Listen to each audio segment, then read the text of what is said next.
ನಿಮ್ಗೆ ಬರೋ ಕ್ವಶನ್ ಏನಂತಂದ್ರೆ ಅಕ್ಕ ಮೇಕಪ್ ಮಾಡ್ಕೊಂಡ್ರೆ ಸ್ಕಿನ್ ಹಾಳಾಗಿ ಬಿಡಲ್ವಾ ಅಂತ. ಇವತ್ತು ನನ್ನ day 20 days of makeup from zero to hero. ನಾನು ಹೇಳೋದೇನಂತಂದರೆ ಮೇಕಪ್ ಹಾಕೋದ್ರಿಂದ ನಿಮಗೆ ಏನು ಫೇಸ್ ಹಾಳಾಗಲ್ಲ, ಬಟ್ ಮೇಕಪ್ನ ತೆಗಿದೇನೆ ಹಾಗೆ ಮಲ್ಕೊಂಡ್ರೆ ಖಂಡಿತ ನಿಮ್ಮ ಫೇಸ್ ಹಾಳಾಗುತ್ತೆ. ಮೇಕಪ್ನ ಕರೆಕ್ಟ್ ವೇಲಿ ಹೇಗೆ ರಿಮೂವ್ ಮಾಡ್ಕೊಳ್ಳೋದು ಅಂತ ನಾನು ಇವತ್ತು ಹೇಳ್ಕೊಡ್ತೀನಿ ಬನ್ನಿ.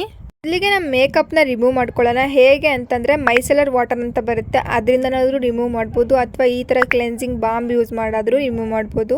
ಎರಡರಲ್ಲಿ ಯಾವುದಾದ್ರೂ ಒಂದರಿಂದ ನಮ್ಮ ಮೇಕಪ್ನ ಕ್ಲೀನಾಗಿ ರಿಮೂವ್ ಮಾಡ್ಕೊಳ್ಳೋಣ.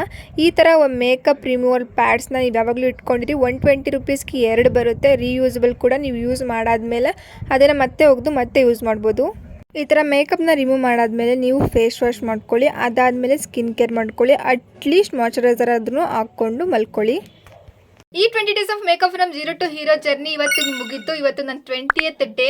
ನೀವು ನಿಮ್ಮ ಸೆಲ್ಫ್ ಮೇಕಪ್ನ ಮಾಡೋದನ್ನ ಕಲ್ತ್ಕೊಂಡಿದ್ರಿ ಸ್ವಲ್ಪನಾದರೂ ಅಂತ ಅನ್ಕೋತೀನಿ. ನೆಕ್ಸ್ಟ್ ಯಾವುದ್ರ ಬಗ್ಗೆ, ಯಾವ ಟಾಪಿಕ್ ಬಗ್ಗೆ ನಾನು ಸೀರೀಸ್ನ ಮಾಡಲಿ ಅಂತ ನೀವೇ ಕಮೆಂಟ್ ಮಾಡಿ ತಿಳಿಸಿ. Okay, bye my ನಿಮನೀಸ್.